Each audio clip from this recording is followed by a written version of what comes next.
Merci beaucoup. J'ai 18 minutes. Très précisément. Très précisément. Et donc, je vais vous parler de ce fameux concept qui s'appelle Intelligence Driven Security, qui est un concept qui a été créé par RSA il y a quelques années. Mais avant tout, parlons d'abord de... Hop, est-ce que ça fonctionne? Non, apparemment non, peu importe.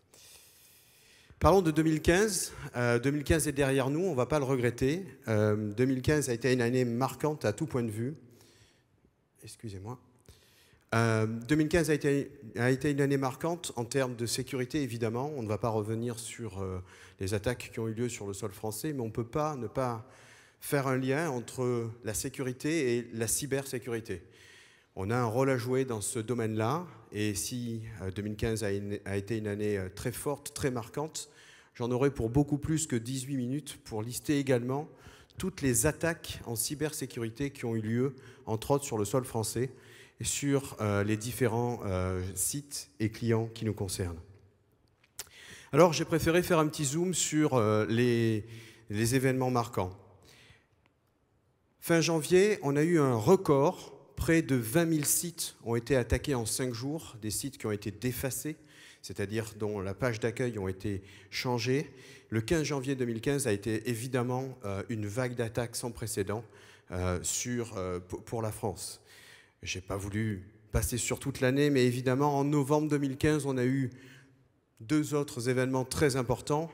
Et puis on a vu aussi un groupe, Anonymous, attaquer un autre groupe sur la toile. On voit aujourd'hui qu'on peut réellement parler de cyberattaque et de cyberguerre ou de hacktivisme. On va voir également quelles sont les tendances pour cette année. En novembre, nous avons également mis la main, après plusieurs mois, voire presque une année de tracking autour d'un nouveau type de malware qui s'appelle GlassRat. Et nous avons publié donc, un peu plus tard en novembre donc une mise à jour de ce nouveau type de malware.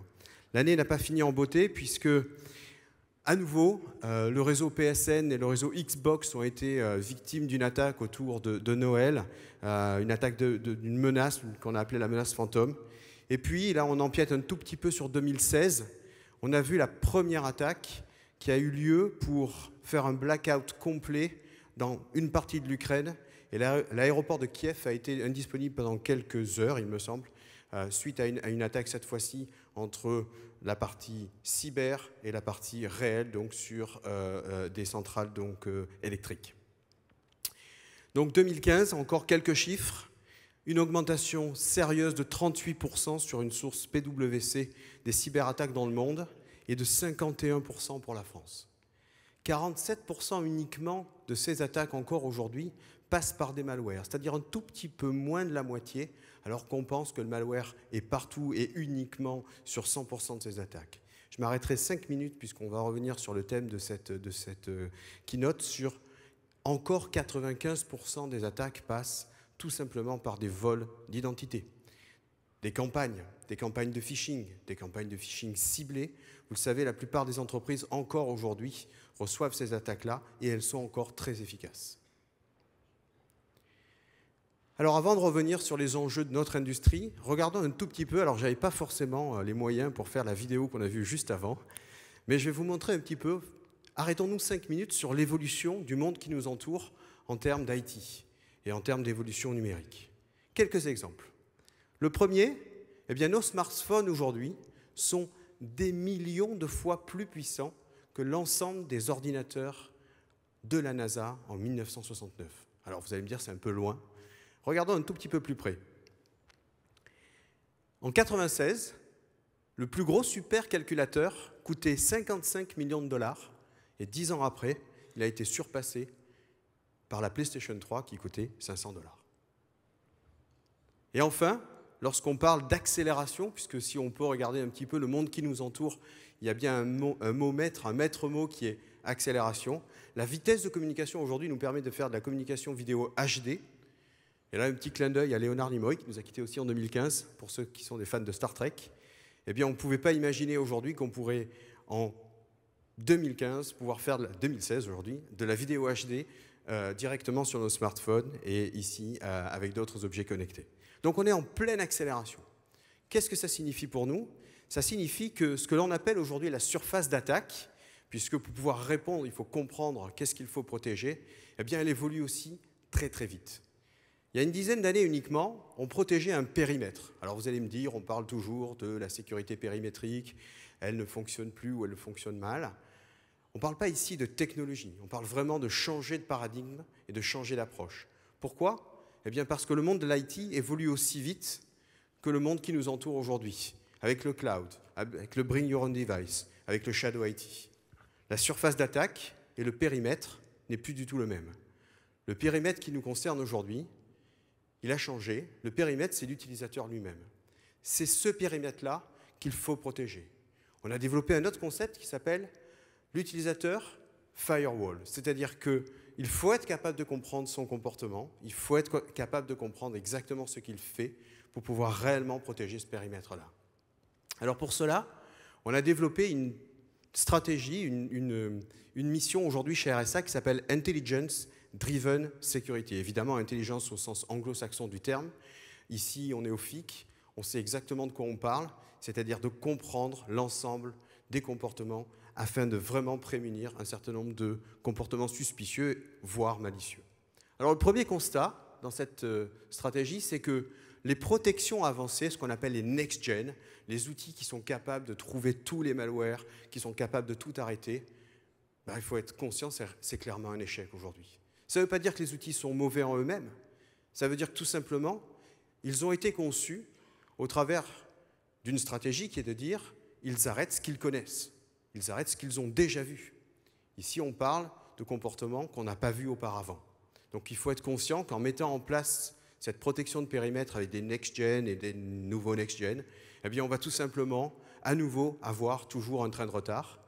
On perd du terrain sur cette map qui ne fait que grandir. Le deuxième point, c'est que pour pouvoir répondre réellement à cet enjeu, il faut parler de visibilité réelle et complète. C'est un petit peu ce qu'on a voulu faire il y a quelques années maintenant avec le SIEM. On pensait qu'on allait collecter l'ensemble des informations et les analyser.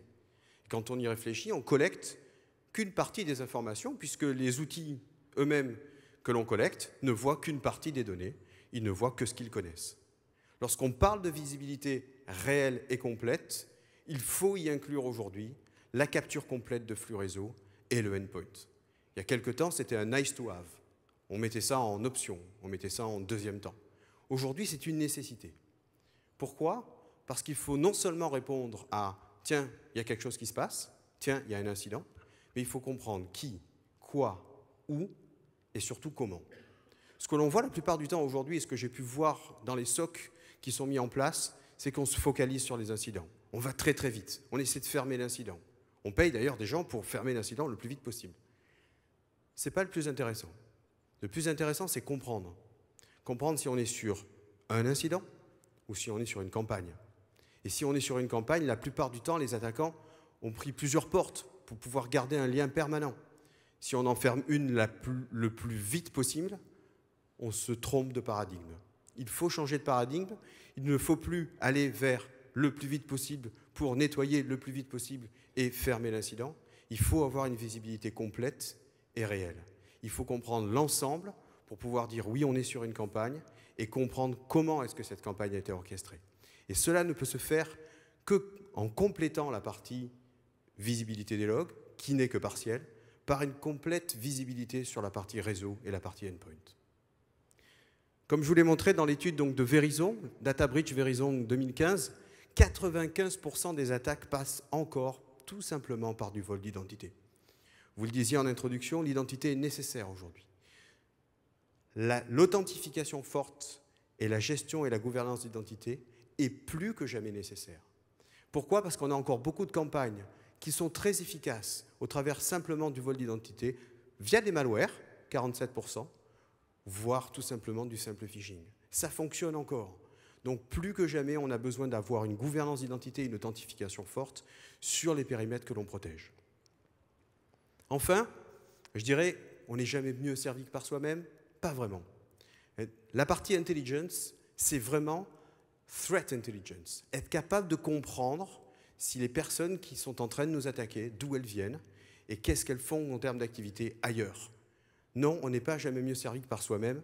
Il faut vraiment que la communauté se mette en marche aujourd'hui pour partager de la menace. Je ne parle pas de signature, mais je parle réellement de compréhension d'un certain nombre, je dirais, de comportements liés aux attaquants. Et enfin, priorité. On ne peut pas protéger de la même manière que ce qu'on le faisait il y a 10 ans en disant on va mettre des protections à la Vauban et monter des murs le plus haut possible. Il faut aller vers une approche par le risque, parce qu'on doit protéger uniquement ce qui est risqué, quitte à laisser passer un certain nombre d'autres éléments, mais ce n'est pas grave, parce qu'on doit se focaliser par priorité. La gestion des incidents passe également par ça. Enfin, on a parlé beaucoup de 2015, mais on est déjà en 2016, puisque la dernière attaque que je vous ai présentée sur le blackout sur la partie ukrainienne est très récente. Quels enjeux, qu'est-ce que nous voyons chez RSA aujourd'hui sur l'année qui arrive, sur celle qui est déjà entamée? Tout d'abord, une manipulation, une modification des données stratégiques. Qu'est-ce que ça signifie? Jusqu'à présent, on avait peur de brèches pour de la fuite de données. Un élément qu'on voit apparaître de plus en plus, c'est de la modification de données stratégiques. Imaginez si vous modifiez d'une unité sur une centrale nucléaire, ou sur une surveillance, ou sur une ville connectée, ce que ça peut donner. On a pu le voir déjà donc, en 2016 avec cette première attaque sur le blackout en Ukraine. Une augmentation d'attaques sur non plus la surface d'attaque traditionnelle d'une entreprise, mais bien les fournisseurs de services. On a une accélération forte aujourd'hui d'externalisation via des fournisseurs de services d'applications. Et bien, à leur tour, ils rentrent clairement dans la surface d'attaque. Hacktivisme version surface d'attaque. Eh bien, comme je vous le disais, normalement, on va vers le plus prioritaire. On va regarder uniquement les serveurs sensibles et les données sensibles. Lorsqu'on a à faire face à de l'activisme, au sens hacktivisme du terme, eh bien c'est le paradigme inverse. Là, la surface d'attaque est beaucoup plus large. On voit des attaques aujourd'hui qui touchent tout, pas forcément uniquement les serveurs sensibles. Et enfin, les systèmes de contrôle industriels, bien de plus en plus. On voit aujourd'hui le smart grid et d'autres évolutions qui font partie aujourd'hui des périmètres à protéger. On voit un certain nombre donc d'augmentations par rapport à ces risques. Voilà, merci.